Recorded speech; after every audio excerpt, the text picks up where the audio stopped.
Greetings, YouTube. So, I'd like to talk about edition wars and reunification, if you will. I guess that's the reconciliation, reformation. There we go. Reformation. That's the word I should be using.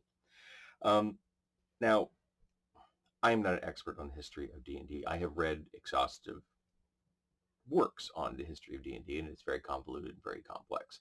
But more or less, when Gygax and Artisan finally decided to put things pen to paper, they created the game Chainmail, and I'm too lazy to get my copy from the shelf up there um, to show you. But Chainmail was the closest to the wargaming traditions that these guys came out of.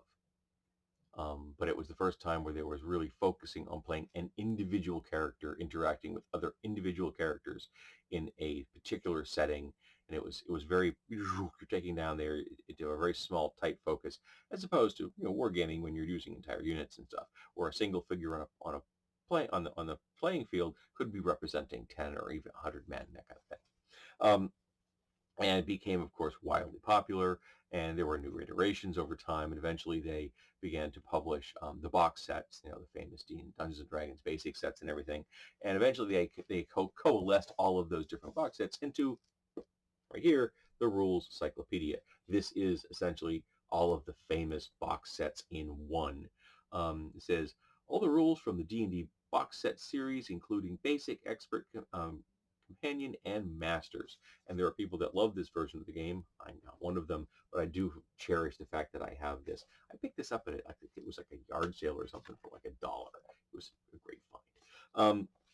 And then, of course, eventually they decided that they needed to go up 1 degree in their gaming vision, and they invented Advanced Dungeons and Dragons. And this is my personal copy of the Player's Handbook, and I purchased this, the first item I ever purchased from TSR, back when it was TSR, and I love this book. This is from the 1978. I don't think it was first printing. I don't remember. This could be first printing. Nope, sorry, sixth printing. My sixth. This one came from 1980. This is the first one I think I figured. I started playing in 78, but I was borrowing other people's stuff. So yeah, this is from 1980. So my original Player's Handbook from 1980. And I love it to death. And even though I'll never play the system again, it still has so many fond memories for me. And every time they came up a new edition, there were wars.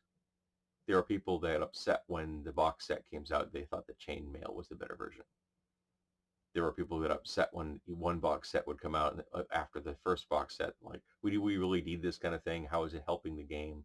Then, of course, when Advanced Dungeons and Dragons came out, there were people that were arguing that now you had 3 camps. Some people saying, Chainmail was the best, and some people saying the box sets were the best, and some people saying Advanced Dungeons and Dragons First Edition was best. Of course, back then it was just Advanced Dungeons and Dragons. We hadn't gotten to Second Edition of that yet. And when Second Edition came out, we had more edition wars. Though I gotta be honest, most of the folks I knew easily transitioned from first to second. I don't remember a lot of fighting between those two versions. I'm sure it happened. If nothing else, nerds can be very pedantic. We all know this. We all have all talked about things in very, very pedantic ways. Look at the list of my RPG videos. Sometimes I get very deep into very narrow topics. So there were always edition wars. And eventually they added skills and powers and kits to second edition, and there were more edition wars. People saying that, these weren't appropriate, they don't belong, and then people saying, this is awesome. I was in the awesome camp. And eventually they decided to come out with third edition, because by then the people at the company realized that the best way to make money is to come out with an edition. So they came up with third edition, which was a radical departure from second, but the DNA was still there. The DNA was still very much prevalent. I, in fact, used many second edition works while running third edition before 3.5 came out. Third edition without any difficulty. Yeah, I was using mostly the fluff and stuff, but I used some of the stats. And it's not difficult to say, if I see an orc, it's not difficult for me to know how an orc works in third edition. It's a little bit different from second edition. But they're still, their roots are there. They are branches off the same tree. And then 3.5 came out, and there were wars about that. There were people who thought second edition is better. No, third edition better. No, 3.5 is better. And again, I know there are people out there that like third edition more than 3.5. I've never been able to figure out why. Some of you may be able to explain it to me. I'm not positive. But again, more edition wars. And then came fourth edition. I know I've had expressed some controversial opinions about fourth edition in the past. When it was released, then and now, I do not consider fourth edition to be a version of D&D, flat out. For me to expand my definition of D&D broad enough to encompass fourth edition, it would have to also include GURPS and heroes. Okay, because I think that fourth edition is pretty much nothing but a high fantasy tactical game. And there's nothing wrong with that. If you want to play that, cool, go for it. I'm not going to rain on your fun. I'm not going to tell you bad, wrong fun. I am going to say I don't think it's D&D. Okay? And the big rift for me between third edition, well, technically 3.5, and fourth edition, because I very much see the fourth edition as marketing driven. And what do I mean by that? If you have a product you love, and a product you love, you want people to play it. Completely understandable. How do you do that? You advertise. You get people to play. You go out and do play tests. You do conventions. You get people involved. You give review copies to the right folks in the gaming community. There wasn't the established social media things weren't as prevalent back then, but there were a few of them. You could still get people talking on Usenet and in the Letters of Dragon and just at conventions and things like that. And there were bulletin boards where people were talking about gaming back in the days of first and second edition, even though the internet was an entity at that point. And oh yeah, by the way, if you've never had a chance to look at any of the second edition net books out there, do some searches for them, because some of them have some really great, if bizarre, content in them. We put together a lot of interesting stuff over the decades for first and second edition. So marketing helps you get your game into the hands of the people you want, and of course, if it all works out, makes you money. Third edition, the same thing. By that point, we got social media, you got message boards, forums. I was very active on the EN world for a long time until I got my ass booted for thread crapping on fourth edition. I don't fault them for that. I was thread crapping on fourth edition. And again, all the way up to fourth edition, marketing is a useful tool, and marketing was the cart. The horse was the product. And that's how you do it. Product, marketing. With fourth edition, I very much saw that flipped. That you were putting the marketing first, and then you were putting the horse behind it. And that's not how you do a successful thing, in my opinion. Particularly, it's not how you appease your core audience. Because I very much saw fourth edition as somebody marketer coming along and said, hey, we did some studies, and this demographic right here could make us a lot of money. So we should appeal to that demographic. And somebody else probably said, by the way, that's not the demographic we're currently supporting. That's not the demographic that has been supporting us for decades and has all made us a lot of money. And the marketer said, yeah, we know that, but we think the numbers say you can make a lot of money if you appeal to this completely and utterly different demographic. And so they did. And they threw all the D&D fans under the bus. Now, some folks thought fourth edition was the best version of D&D ever in universe. And to those folks, I say, you never wanted to play D&D to begin with. And you had hundreds of options out there to play. There was no reason to turn D&D into something it wasn't. Alrighty. All those divisions happened. And when fourth hit, the community split in a way it had never split before. Because it wasn't just edition wars going on, because it was. But now you had very much three camps. You had the folks that always wanted to play fourth edition. They didn't want to play D&D to begin with. Then you had the folks that wanted to harken back to an earlier era. Right here, they became the OSR movement. Yeah, I know that the old school revival folks did exist before the launch of fourth edition, but I think that fourth edition really threw the jet fuel onto the fire when it came to the OSR, and it just blew up, man. There's so much OSR content out there that I firmly believe exists because of the rift caused in the D&D community by 4th edition. Then you also had the folks that hopped on board Paizo with Pathfinder. And I firmly believe that Pathfinder is what 4th edition D&D should have been. Pathfinder 1st edition, in my opinion, is the best version of D&D it's ever created, it's ever existed. That's until you show me something better, that's the one I'm sticking with. P2 does not do it. 5th edition does not do it. Pathfinder 1st edition is the best. Yes, it's fiddly as all hell. That's just the cost of getting what I want. I have to put up with it. Take out the fiddly bits, and the argument is which ones. Everybody's going to disagree. So you have all the fiddly bits. Pick and choose. Because you had those three camps now, three different main groups of D&D players, of people that loved the game. At the 4th edition folks in the middle, you had the Pathfinder folks over there, and the OSR folks over there. And I frankly never ever thought there would ever be a point in the history of gaming when any of those people would ever agree again.